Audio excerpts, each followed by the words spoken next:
మద్యం కుంభకోణంలో తీగ లాగితే డొంక కదులుతోంది.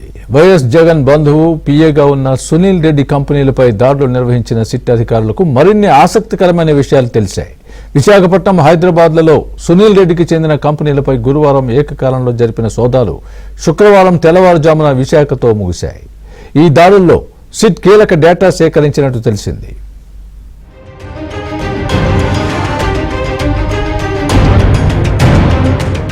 మద్యం కుంభకోణంలో దర్యాప్తులో వేగం పుంజుకుంది. 3వ ఛార్జ్షీట్ ను దాఖలు చేయాల్సిన సిట్ బృందాలు ఈలోపే స్పీడ్ పెంచాయి.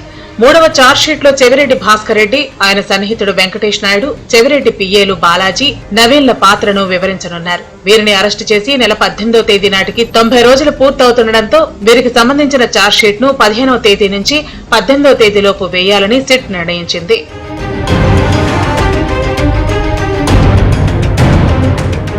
ఈ నేపథ్యంలోనే జగన్ కు అత్యంత సన్నిహితుడు, బంధువు, జైల్మేట్ అయిన పిఏగా ఉన్న సునీల్ రెడ్డి కంపెనీలపై దాడులు నిర్వహించారు. మద్యం ముడుపులు ఈ షెల్ కంపెనీల ద్వారా బ్లాక్ ను వైట్ గా మార్చారని సిట్ కు సమాచారం అందింది. దీంతో సిట్ బృందం ఏకకాలంలో 10 కంపెనీలపై దాడులు నిర్వహించింది.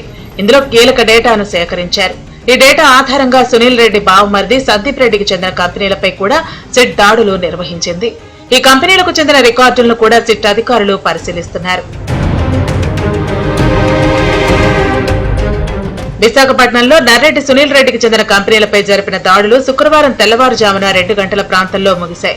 ఇక్కడి నుంచి పలు కంప్యూటర్లు, ఫైళ్లు స్వాధీనం చేసుకున్నారు. హైదరాబాద్ లో మొత్తం 8 కంపెనీలకు చెందిన 4 కార్యాలయాలపై దాడులు నిర్వహించారు.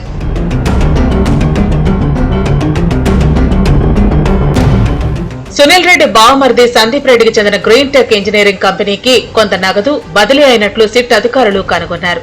సంగారెడ్డి ఇస్మాయిల్ ఖాన్ పేట గ్రామంలో ఉన్న ఆయన కంపెనీలో జరిపిన ఈ సోదాలు శుక్రవారం మధ్యాహ్నం నుంచి ప్రారంభమయ్యాయి. మద్యం ముడుపులు ఎలా బదిలీ అయ్యాయనే అంశంపై ప్రధానంగా అధికారులు దృష్టి సారించారు.